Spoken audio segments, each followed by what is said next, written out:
दोस्तों बुखार आ जाता है तो कपकपाहट क्यों होती है और पसीना क्यों आता है? ये दो ऐसे क्वेश्चन है जो हमारे ऑडियंस ने बहुत ज़्यादा किया है, कमेंट था बहुत ज़्यादा, तो मुझे लगा इस पर वीडियो बनाना चाहिए। हालांकि बुखार क्यों आता है इस पर पहले मैं बहुत पहले एक वीडियो बना चुका था, बट आज की वीडियो में हम जानेंगे कि भाई कपकपाहट क्यों होती है, ठंड क्यों लगती है, आदमी कांपने क्यों लगता है, या इवन पसीना क्यों आता है। ठीक है, तो समझेंगे इसके बारे में, तो देखते रहिए। दोस्तों उससे पहले रिक्वेस्ट है कि ज्ञानी द मेडिकल चैनल को आपने अभी तक सब्सक्राइब नहीं किया तो सब्सक्राइब कर लें, जिससे आपको नोटिफिकेशंस मिलते रहते हैं। ठीक है, तो पहली बात करते हैं भाई बुखार की। तो बुखार एक प्रकार से आदमी का डिफेंस मैकेनिज्म है, मतलब कि बुखार आना एक किसी भी व्यक्ति के लिए पॉसिबल है, किसी भी ह्यूमन एनिमल के लिए बुखार आ जाता है। क्यों आ जाता है? क्योंकि बहुत सारे फैक्टर्स हो सकते हैं, जैसे कि आरटीआई, फेफड़ों में कोई समस्या है, थ्रोट में इन्फेक्शन है, या स्किन में कोई इन्फेक्शन हो जाए, या कोई मुहासा पिंपल पकने लगे, या कोई घाव है, ठीक है ना, किसी भी तरह की सूजन हो, कट हो, इंजरी हो, या बोले चाहिए डायरिया हो, दस्त लग गए आदमी को, इन सब चीज़ों के चलते क्या होता है, आदमी को बुखार आ ही जाता है। या नॉर्मली सर्दी खांसी जुकाम हो जाए तब भी बुखार आ जाता है, या कोई बीमारी हो जाए। तो बुखार में होता क्या बेसिकली कि जितने भी फैक्टर्स बताए मैंने आपको कि इन कारणों से आ सकता है बुखार, इन सब में कोई ना कोई एक माइक्रो ऑर्गेनिज्म होता ही है, एक पैथोजन होता है जो कि बाहर एनवायरनमेंट से, हवा से, पानी से आपकी बॉडी में घुसता है। जीवाणु, बैक्टीरिया, वायरस, फंगस, कुछ भी हो सकता है। तो ये माइक्रो ऑर्गेनिज्म आपकी बॉडी में जाता है और अपनी तादाद को बढ़ाता है। जाहिर सी बात है इन्फेक्शन होता है। तो कुछ वीडियो मैंने ऐसे देखे थे यूट्यूब पे कि मतलब बहुत ज़्यादा व्यूज़ भी थे उन वीडियोस पे। उसमें एक कोई महिला थी, बता रही थी कि बुखार आने पे टेम्परेचर इसलिए बढ़ता है क्योंकि हमारे शरीर की गर्मी से वो बैक्टीरिया, वायरस नष्ट हो जाता है। ऐसे ऐसे नॉनसेंस वीडियोस यूट्यूब पर भरे पड़े हैं।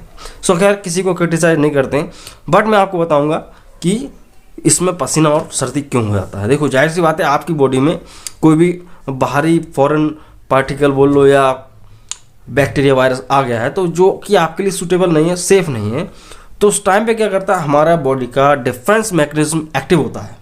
सो जितने भी पैथोजेंस होते हैं, माइक्रो ऑर्गेनिज्म, जो कि बैक्टीरिया, वायरस, कुछ भी हो सकता है, ये क्या करते हैं, हमारी बॉडी में जाने के बाद कुछ केमिकल्स रिलीज करते हैं जिनको क्या बोलते हैं, एक्सोजन, पायरोजेंस।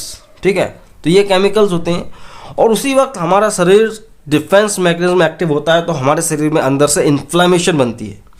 इन्फ्लामेशन होती है तो क्या होता है, फिर डब्ल्यूबीसी की संख्या बढ़ने लगती है, डब्ल्यूबीसी एक्टिव हो जाते हैं। वाइट ब्लड सेल्स जो होती है हमारे शरीर के अंदर, ब्लड के अंदर 3 तरह की सेल्स हैं, red blood cells, white blood cells, platelets. तो उसमें से वाइट ब्लड सेल्स वो एक्टिव हो जाते हैं। जब ये वाइट ब्लड सेल्स बढ़ते हैं तो फिर क्या होता है, ये साइटोकाइनिन्स को रिलीज करते हैं। ठीक है, साइटोकाइनिन्स होते हैं कुछ, उनको रिलीज करते हैं, ये भी केमिकल है। तो जब ये साइटोकाइनिन्स और वहाँ से जो है एक्सोजन, पायरोजेंस साथ में मिलते हैं तो क्या होता है, प्रोस्टाग्लैंडिन्स बनते हैं। ठीक है, प्रोस्टाग्लैंडिन्स E2 बनते हैं और इन्हें हम शॉर्ट में बोलेंगे, अब प्रोस्टाग्लैंडिन्स E2 को अपन बोलेंगे PGE2। तो ये जो प्रोस्टाग्लैंडिन है, इसी के द्वारा आदमी को दर्द, तकलीफ, बुखार बढ़ जाता है, बॉडी का टेम्परेचर बढ़ जाता है, बुखार आ जाता है, घबराहट होने लगती है, जी में चलाने लगता है, खड़ा नहीं हो पाता आदमी, कमजोरी सी महसूस होती है, खाना खा नहीं पाता, थ्रोट इन्फेक्शन के कारण। सो ये जो प्रोस्टाग्लैंडिन्स बढ़े, इनकी वजह से आया क्या, बुखार। तो बुखार तो आया ही है, तो जाहिर सी बात है बुखार हमारी बॉडी के लिए इंडिकेट करता है कि भाई आपकी बॉडी में कोई ना कोई एबनॉर्मेलिटी है, आपको उसको ठीक करना चाहिए। और नॉर्मली हम देखते हैं किसी को बुखार आता है तो एंटीपायरेटिक ड्रग्स दिए जाते हैं, non steroidal anti inflammatory drugs, जो कि आता है पैरासीटामोल। ठीक है, तो पैरासीटामोल क्या करता है, बेसिकली इसी प्रोस्टाग्लैंडिन को जाके रोक देता है, इनहिबिट कर देता है, तो फिर आदमी का बुखार भी उतर जाता है। तो इतना तो आप समझ गए कि बुखार इसलिए आता है। लेकिन बॉडी का टेम्परेचर गर्म होना और कपना क्यों? देखो क्या होता है कि कई बार कपकपाहट होती है आदमी को, हर तरह के बुखार में ऐसे काँप तो नहीं आदमी, उसको सर्दी नहीं लगती है, लेकिन कई बार ऐसा होता है कि आदमी को ठंड बहुत तेज लगती है, वो कंबल से उड़ा दो, बहुत कुछ करना पड़ता है। तो इसके पीछे का कारण क्या है?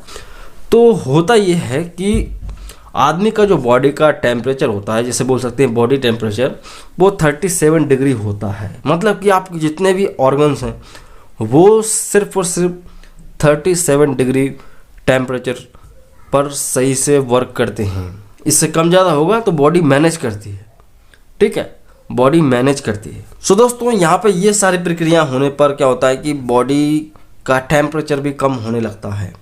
और तो और दोस्तों कई बार क्या होता है कि अगर बात की जाए कि भाई कपकपाहट क्यों होती है, तो बॉडी का इंटरनल टेम्परेचर कम होता है, तो बॉडी की जो PGE2 होता है ये हमारे हाइपोथैलेमस को सिग्नल भेजता है कि भाई कि टेम्परेचर में कोई एबनॉर्मलिटी आ गई है। तो हाइपोथैलेमस कोशिश करता है कि भाई आपका बॉडी का टेम्परेचर 37 डिग्री रहे, उससे कम होगा तो फिर वो उस हिसाब की प्रतिक्रिया देता है।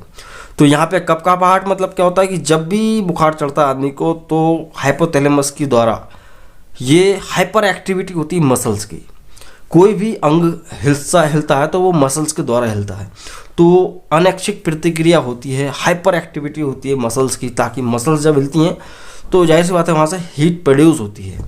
हीट प्रोड्यूस होती है तो फिर बॉडी का जो है इंटरनल टेम्परेचर नॉर्मल होने लगता है, तो मसल्स की हाइपर एक्टिविटी होने लगती है।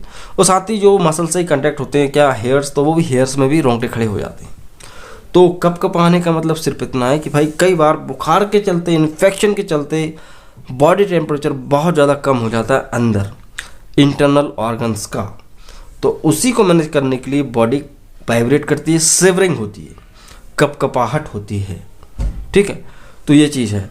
जब आप पैरासीटामोल देती हैं तो फिर क्या होता है, अब बॉडी ने तो अपना इंटरनल टेम्परेचर मेंटेन कर लिया, कपकपाहट वगैरह, और हाँ ये कपकपाहट शिवरिंग तब तक चलती है जब तक कि बॉडी का टेम्परेचर मैनेज ना हो जाए।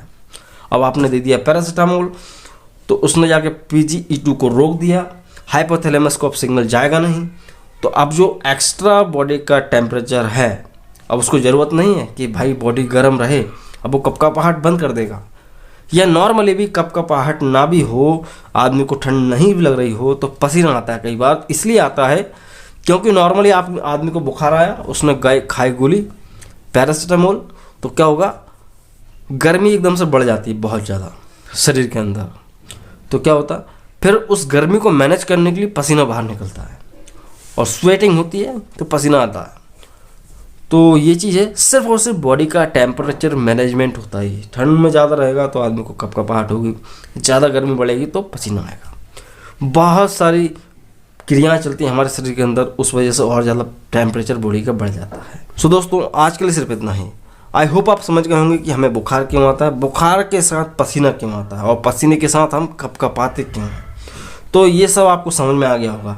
सो दोस्तों आप देख रहे थे ज्ञानियर द मेडिकल चैनल, मैं हूँ शिवम। तो मैं मिलता हूँ अगले वीडियो में, तो चैनल को सब्सक्राइब करें, लाइक करें वीडियो को। तो जय हिंद, वंदे मातरम।